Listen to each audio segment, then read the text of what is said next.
Hello, my beautiful watchers. Now, I know it must be a bit of a shock for you to see me out in the, real world instead of green screened in front of whatever adaptation I'm reviewing, but hey, second channel, everything's different here. So, if you don't follow me on Twitter, you might not be aware of the fact that one of the ways that I tried to stay sane during the pandemic was to try to take up blade making.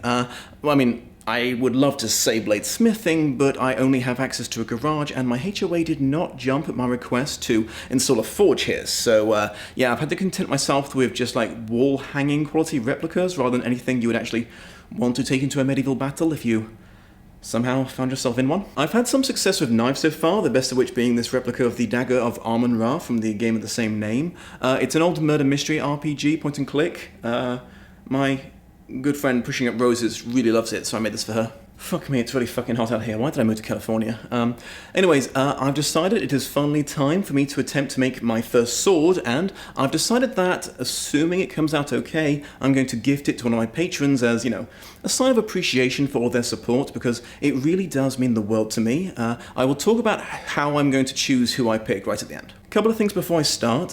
First of all, I want to make it clear that I am a sword enthusiast, not a sword expert, so I have no past experience with this sort of thing and no training whatsoever.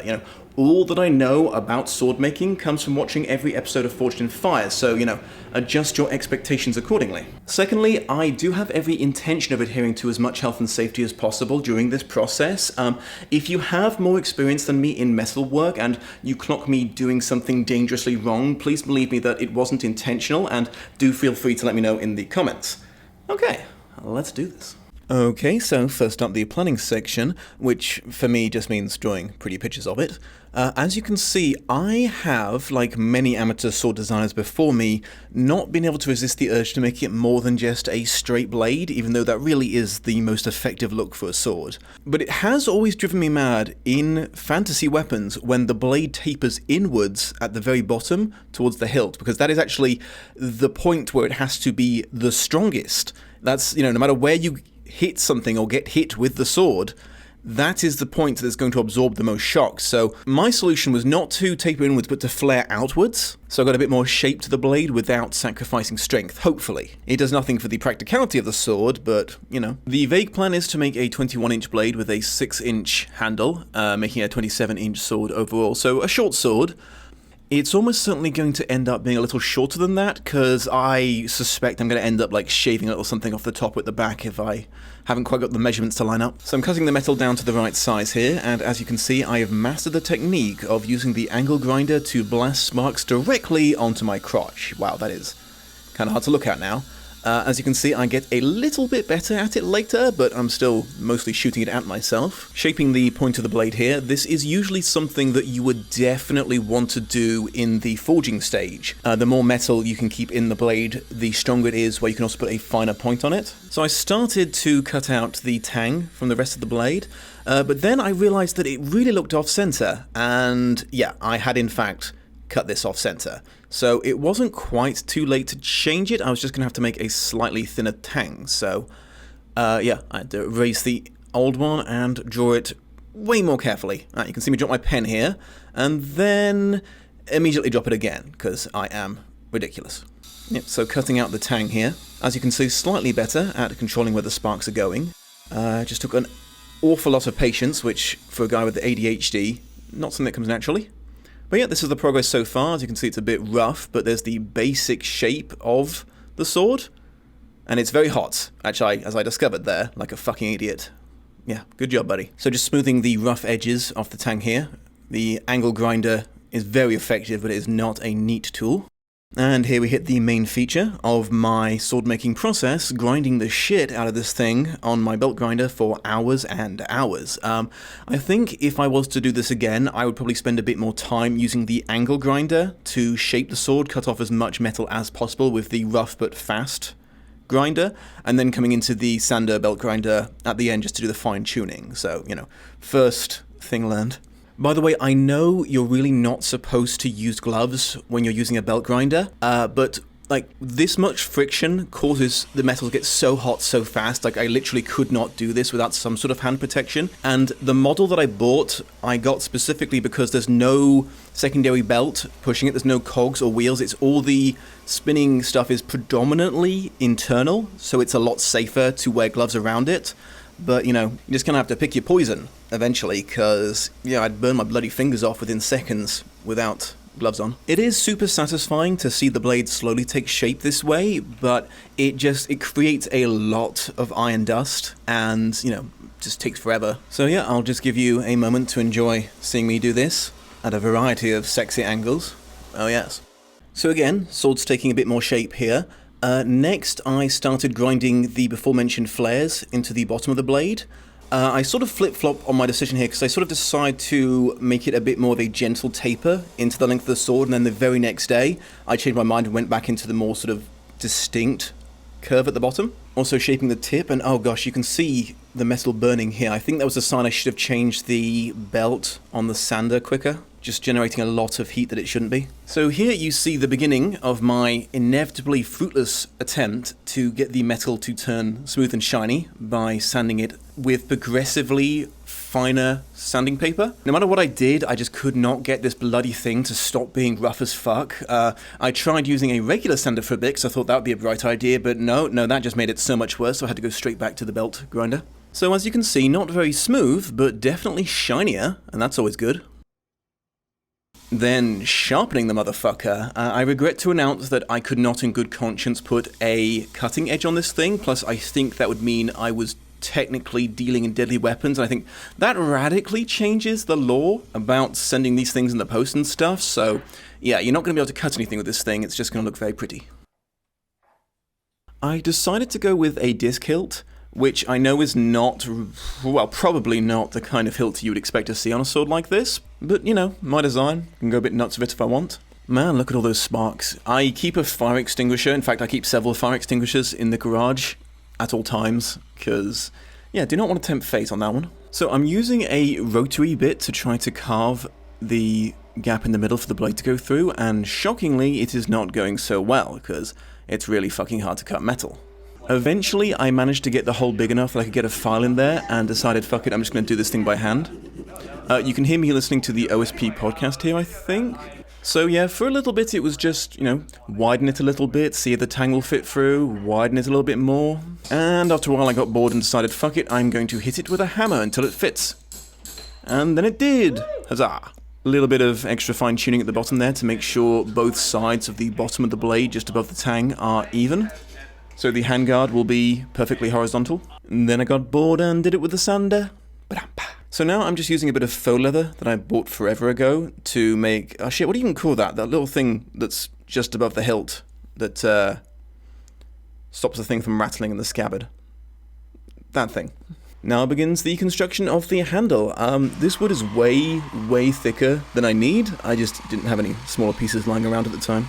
I've discovered that the technique of stick it all together and see if it looks like it fits has actually proven more effective for me than trying to micro-mathematic it. Because yeah, there's always some basic fundamental flaw in my calculations that result in a completely useless thing when I'm done. So yeah, just carving out a space for the tang inside these 2 blocks of wood.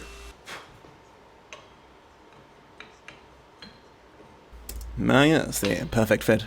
Okay, the problem I faced now was I had to get the handle onto the sander to carve it down to the right size, but the way that my sander is shaped, I wasn't going to be able to get to the bit that is directly underneath the handguard, so my solution was to just zip tie it together and sand down just the topmost point to the level that I needed. Then I'm using some 5-minute epoxy to attach both sides of the newly hollowed out handle around the tang.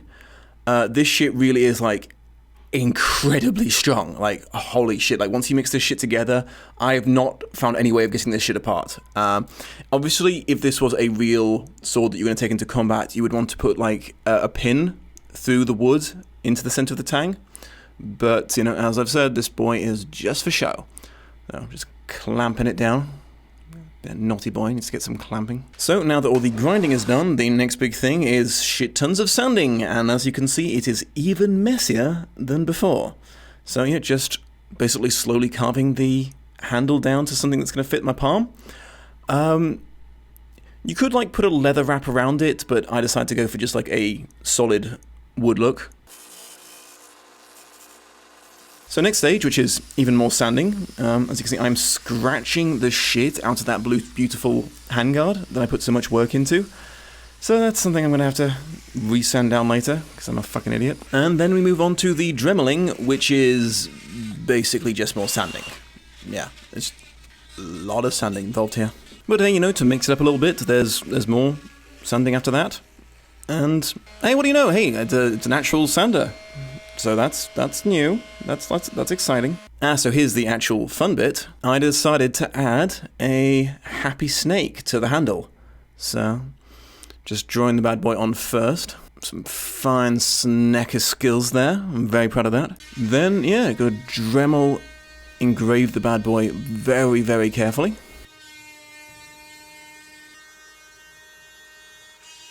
Bit of fine detail work there. Get the happy snake face.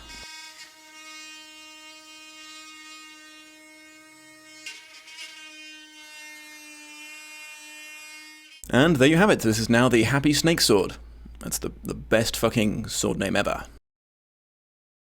You might notice the snake appears to completely disappear after I varnish it, but don't worry, I fix that later. The varnish darkened the handle, so it popped way less, but I will come to a solution of that before the end of the video. The plan was originally to carve a wooden pommel. Really should be metal, but again, do not have a forge, so I was going to make something out of wood and then put some metal plates over it, so it was like half and half, but then I remembered that I had a brief period where I was super addicted to resin molding.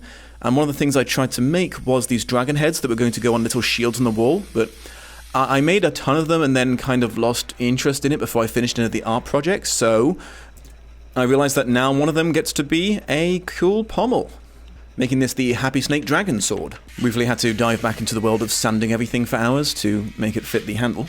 So I painted it silver, and then decided to drill out its eyes, which is a very disturbing image now I look at it. But yeah, I decided to drill out the eyes and put some gemstones in instead to give it that cool sort of glowy eye look. I probably should have done that first and then covered up the eyes and painted it so that the silver background is behind the gem, but that's the problem with my method of planning things, of just constantly changing my mind all the time. It was definitely worth it though. I'm really happy with how the gem eye stones... Hello, Sir Terry. Sorry, Sir Terry Pratchett is balanced on the back of my chair and he's just like, oh, I'm now going to move around all the time and interrupt your recording. Anyway, so yeah, I really like how the gemstones look and it gives it sort of like fierce dragon eyes. And then I thought, you know, why not just paint this whole thing, make it look really cool looking, kind of basing the aesthetic on Longclaw from Game of Thrones. Painting the tongue was easy, then I decided to paint all the teeth white, and decided that just wasn't popping enough, so I changed my mind and painted them black, and that looked just ridiculous because it was like one solid wall of teeth. It kind of looked like the dragon was just wearing dentures or something, so I repainted it white and just left like the very tips burnt black, which, yeah, I think that was the right decision. It looks really cool now. Then to solve the issue of the snake not really showing up, I painted it silver. So not as subtle as I originally planned, but what's the point of having decoration you can't see, you know? And rawr, there's the final effect. So once again, I can only really get away with using resin for the pommel because it is just a display sword. In a real sword, if you don't have metal at the bottom, it's going to throw off the balance of the sword. The blade is going to be really so top heavy compared to the back of the sword that every time you swing, it's just going to drag you around and you won't be able to use the sword as well as otherwise. And the very, very last thing that I did was change my mind again and decide to put a bit more of a taper on the tip. Then I thought that I could just maybe smooth it out just a tiny bit more than it was, and this turned out to be a terrible idea. I scratched it up way more than it was before. I think I just had to say, okay, you know what, this isn't going to be the smoothest, shiniest, most reflective, most prettiest sword ever. I just have to call it. And this is the finished thing. This is the Happy Snake Dragon Sword. Fucking hell, this turned out like so much better than I expected. Like I said, it's a bit top heavy, but overall I am just so happy with it. I do wish that I could have added a fuller. That's the thing that is often misidentified as a blood groove by the misinformed. I just could not figure out a way to add one without going through the forging process. Like, I considered grinding it, but I gave it a test on another piece of metal and that thing was just shaking everywhere. It would have looked awful. So alas, this sword must remain unfurled. If you're watching this video on Patreon, leave me a comment to tell me if you would like to own the Happy Snake Dragon Sword. I will have to take into account location for postage and legality of sword ownership purposes, but otherwise the main factor will probably be how long you've been a patron and how much you've contributed overall. So, yeah. Thanks for watching.